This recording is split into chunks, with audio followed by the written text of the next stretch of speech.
Well, I arrived here over a year and a half ago, and I knew virtually nothing about Las Vegas and even less about the Diocese of Las Vegas. So the year and a half has been a time of real discovery, and a lot of blessings have come my way. Somebody who's a longtime resident here one time quipped to me, everybody knows about Vegas. Very few people know about Las Vegas. And Las Vegas, to me, has been this very wonderful, rich, lovely community.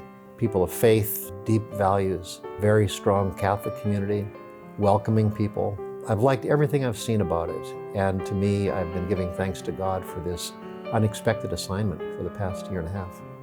Well, the Diocese of Las Vegas is one of the youngest dioceses in the United States. We're only 25 years old this year. This is our Silver Jubilee year. We have a short but pretty colorful past. It's a community that is marked by diversity. The bulk of our parishes are in the greater metro area. We also have rural communities, very rich array of cultural communities, people from Mexico, Central, Latin America. A lot of people from the Philippines and from Vietnam. There are 58 languages spoken in this diocese, and their particular charisms are well celebrated, involved in very meaningful ways in the church.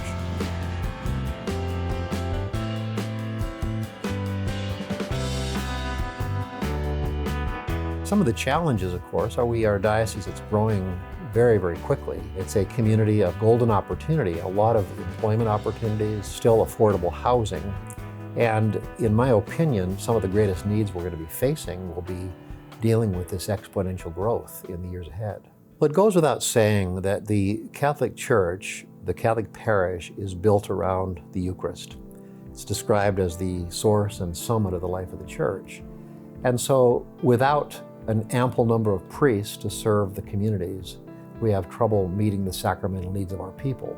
So I would say right at the top of my list, one of the primary priorities is to raise up new vocations to priesthood and religious life.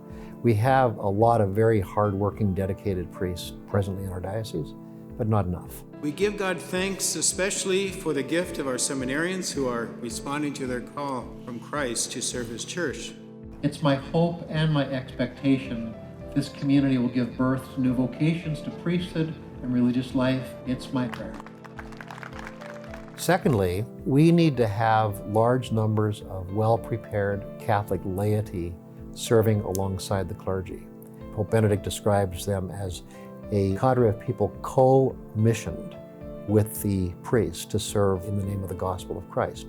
So we also need to have adult formation and education. We need to find ways to reach out to the youth and the young adults in new ways. You shine like lights in the world as you hold on to the word of life. I have so many nephews and nieces who are in the millennial generation. They have a very special place in my heart. So to find ways to welcome them into the heart of the church is very important for me. Cue the video!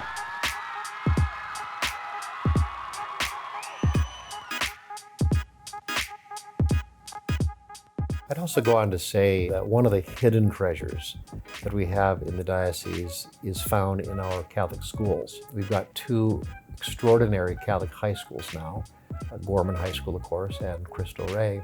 We also have 6 elementary schools. Very strong academic records. They have a deep commitment to Catholic identity and mission. They are values-based. They teach our children about sacraments and the life of the church, prayer life. It's the gift that keeps on giving. And I really hope and pray that families will discover or rediscover the treasure of Catholic schools right here in our front yard. Another really big challenge, and this is a heavy burden for all of us, in the midst of prosperity, there are also significant numbers of poor and homeless people.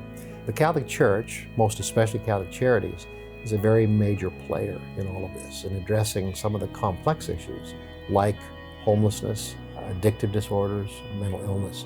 At the bottom of Catholic social teaching is a main foundation plank, and that is that every person is made in God's image.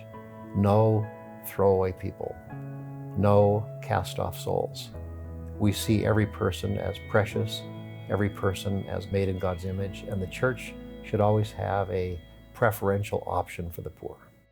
A strong diocese is dependent upon the generosity of our people. This is our Jubilee year. This is our 25th anniversary. The Catholic Stewardship Appeal is literally the lifeblood of the diocese. In order for us to do fine catechesis, adult education, youth ministry, campus ministry, educating seminarians, assisting priests with their retirement and their pension, this whole plethora of needs, all dependent on the generosity of our people and the strength of the Catholic Stewardship Appeal. And so obviously today, my hope, my fervent prayer is that our people will be generous.